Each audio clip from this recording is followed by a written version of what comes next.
साल 2026 शुरू हो चुका है। नई उम्मीदें हैं, नए लक्ष्य हैं और शायद आपकी सैलरी भी पहले से बेहतर।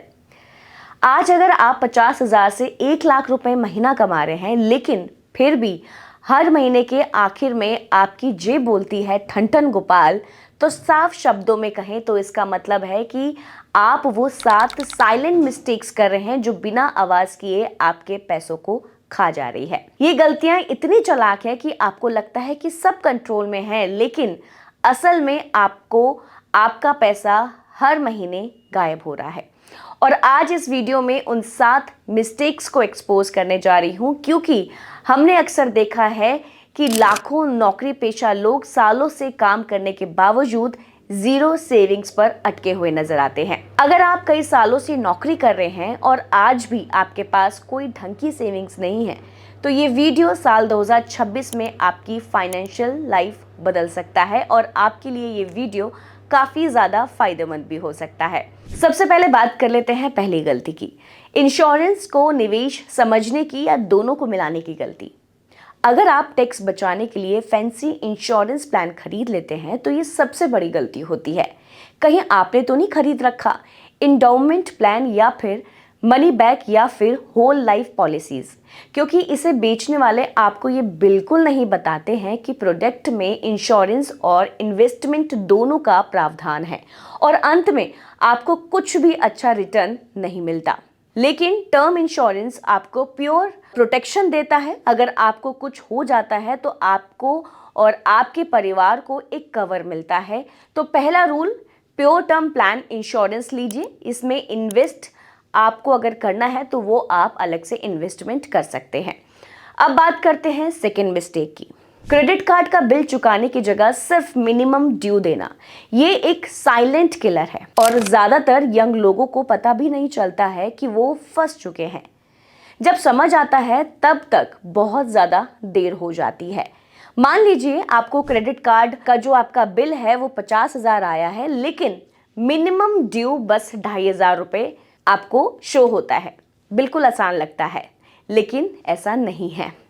ये बिल्कुल गलत है। असल में ये होता है कि बाकी बचे 47,500 पर 3 से 4% इंटरेस्ट हर महीने लगता है और साल का आप कैलकुलेट कीजिए तो करीब 36 से 40% सालाना। मैं थोड़ा और डिटेल में आपको बताती हूँ कि आपका डेब्ट मान लीजिए 50,000 का है और आप 2 साल मिनिमम ड्यू भरते आ रहे हैं, यानी कि आपका डेब्ट डबल होकर 1 लाख से ज्यादा हो जाता है। आप सिर्फ इंटरेस्ट में 48,000 दे चुके हो, तो ये पर्सनल लोन से भी ज्यादा महंगा हो गया और किसी भी चीज से ज्यादा महंगा एक्चुअली क्रेडिट कार्ड कंपनीज को मिनिमम ड्यू वाले लोग बड़े ही पसंद आते हैं, क्योंकि आप उनके परमानेंट एटीएम बन जाते हैं उस वक्त। देखिए, क्रेडिट कार्ड का सही इस्तेमाल आपको कई फायदे दिला सकता है, लेकिन अगर आप पूरा बिल पे नहीं कर सकते हैं तो कार्ड स्वाइप बिल्कुल भी मत कीजिए। हमेशा आप कैश को यूज कीजिए, लेकिन क्रेडिट कार्ड ट्रैप में मत फंसिए, क्योंकि एक बार अंदर गए तो बाहर निकलना आपको बेहद ही मुश्किल हो जाएगा। अब बात करते हैं पॉइंट नंबर 3 की। फोन खरीदने से पहले आप कितना रिसर्च करते हैं? 2 घंटे, 5 घंटे, या इसके साथ साथ आप रिव्यूज भी पढ़ते हैं, उस फोन को दूसरे फोन के साथ आप कंपेयर भी करते हैं, प्राइस भी चेक करते हैं। लेकिन आप ये बताइए कि उस स्टॉक को खरीदने से पहले कितना टाइम स्पेंड करते हैं जो आपके दोस्त ने आपको बताया। आप किसी भी चीज में ज्यादा टाइम लगा सकते होंगे बजाय ये डिसाइड करने के कि आपकी मेहनत की कमाई कहाँ इन्वेस्ट करनी है, और फिर आप सोचते हैं कि मार्केट में पैसा क्यों डूब रहा है, क्योंकि वो आप बिना रिसर्च के इन्वेस्ट कर देते हैं। बिना समझे इन्वेस्ट करना इन्वेस्टिंग नहीं, ये गैम्बलिंग है। सिंपल रूल कि कभी भी किसी ऐसी चीज में इन्वेस्ट मत कीजिए जो आपको समझ नहीं आती है। और अगर कोई दोस्त बोले कि ये स्टॉक डबल हो जाएगा इन फ्यूचर, तो उससे एक सवाल जरूर पूछिएगा कि आपको कैसे पता है, और अगर वो एक्सप्लेन नहीं कर पाए तो आप उस चीज से दूर रहें। अब बात करते हैं मिस्टेक नंबर 4 की, सैलरी बढ़ने के साथ साथ बड़े पैमाने पर लाइफस्टाइल बदलना, जिसे लाइफस्टाइल इन्फ्लेशन भी कहते हैं। आप ज्यादा बचाने से अमीर बनते हैं, सैलरी में से ज़्यादा सेव करना आपको अमीर बना सकता है, जो आप कमाने और खर्च करने के बीच बचाते हैं। आप अपनी सैलरी से 50% सेविंग्स और इन्वेस्टमेंट के लिए मार्क कर दीजिए। जी हाँ, अपनी सेविंग्स को इनकम के साथ ग्रो करने दीजिए, तभी आप ज़्यादा सेविंग्स कर पाएंगे और अमीर बन पाएंगे। अब बात करते हैं मिस्टेक नंबर 5 की। कंसंट्रेशन मिस्टेक, सब कुछ एक ही जगह लगाना और पोर्टफोलियो को फ्रेजाइल बनाना। इससे क्या होता है? पोर्टफोलियो कोलैप्स का रिस्क बढ़ता है, यानी आपके पैसे डूब सकते हैं। सारा पैसा एक ही स्टॉक में, या सब कुछ रियल एस्टेट में, या सिर्फ फिक्स्ड डिपॉजिट में। इसका एक ही मतलब है, साफ खतरा। क्यों?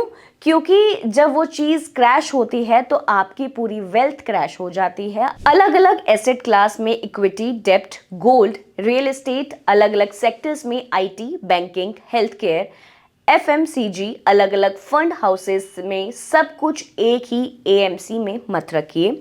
फॉर्मूला क्या है? कम से कम 3 से 4 एसेट क्लासेस लीजिए और 5 से 8 अलग अलग इक्विटी फंड्स के थ्रू आप एक्सपोजर ले लीजिए।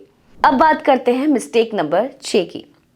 किसी का लोन को साइन कर देना, ये एक ऐसी गलती है जो दोस्ती और फाइनेंस दोनों को बर्बाद कर देती है। किसी का लोन गारंटर बन जाना, आपके दोस्त को लोन चाहिए या बैंक नहीं दे रहा है या फिर कोई दिक्कत आ रही है, तो वो आपसे को साइन करने को बोलता है।